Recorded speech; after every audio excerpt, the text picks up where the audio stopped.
Our story today continues with the same family. Isaac, who was the son of Sarah and Abraham, married a young girl named Rebekah. They met at a well like all good Bible couples.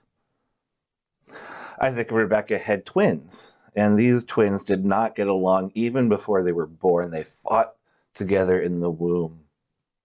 When they were born, Esau came out first. He was red all over and large and hairy. Jacob came immediately after, holding his brother's heel, pulled out of the womb. He was always jealous of his brother. Esau was a very manly man. He hunted and worked out in the field. He was definitely Dad's favorite. Jacob, on the other hand, was a quiet thinker and was favored by his mother. Now, if there's one thing you might learn in Bible stories, is that you should never have favorite children because it always leads to trouble. For when Isaac was old and getting near death, he sent his son Esau out to hunt game, to cook a stew, and then Isaac was going to lay on him the blessing of the family. Now, Isaac was blind at this point in his life, and so Jacob, at the encouragement of his mother, killed a lamb and put the lambskins on his arms like the hairy Esau. He made stew and he fed it to his dad, claiming that he was Esau. Now, I don't know how Isaac was so easily fooled, but he was. It worked.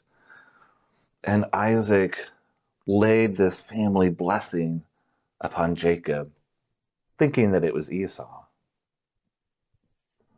Now, when Esau came back, of course, he was upset about this. Isaac was upset too because he didn't feel like he could give to Esau something that had already been given. Words had such staying power at this point of time. So, as I said, Esau was rather upset by this, and Jacob fled. He ran. And while Jacob is running, he finds himself at a well where he meets a nice young woman named Rachel. Now, he works for 7 years for Rachel's father, Laban, in order to be able to marry her. But Rachel isn't the oldest daughter. The older daughter, Leah, is unmarried still at this point. And so on the marriage night, after all of the celebrations and festivities, Laban slips Leah into Jacob's tent and they consummate the marriage. I don't know how biblical characters are so easily fooled. I don't know if maybe just that Jacob was really drunk. But Laban had did to Jacob the same thing that he did to his father. And so Jacob, he worked another 7 years so that he could also marry Rachel, the real love of his life. Now, times were different back then, and marriage conventions, even for people of faith, was very different back then. The family dynamics were pretty complicated as they are today. Things were never really easy between Jacob and Laban at that point anymore. They didn't trust one another, and things got complicated, and eventually Jacob knew that he needed to leave. And so he made a deal with Laban that involved sheep and what color their coats looked like, and he swindled his father-in-law out of almost his entire flock using this questionably scientific method involving striped rods that made sheep born with certain patterns on their coats. Again, Laban was not happy, and so Jacob was on the run again.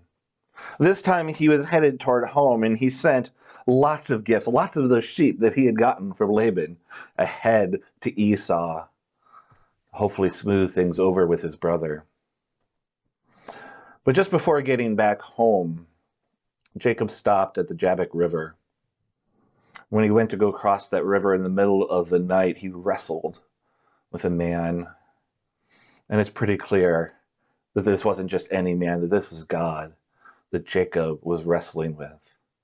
He'd been trying to figure out who he was his whole life. He'd been on the run his whole life after trying to be somebody else. They wrestled all night long until God put Jacob's hip out of joint and said, enough is enough, it's time to go. But Jacob, for his part, said, I will not let you go until you bless me. And so God blessed Jacob. Unlike all good Bible characters who go through a big change in their life, he gets a new name. That name is Israel. It means one who wrestled with God. The part of Jacob's blessing was not just the change in the name, but a change in the way his life could go, because with his hip, the way that it was, he had a limp from then on. He couldn't run away anymore. Couldn't run away from his family, from his obligations, or even who he was. Doesn't mean that everything was easy and perfect from that point on. Like any Old Testament dad, it seems he had an unhealthy relationship with his kids, favoring some over others, like his son Joseph, which I'll tell you about tomorrow.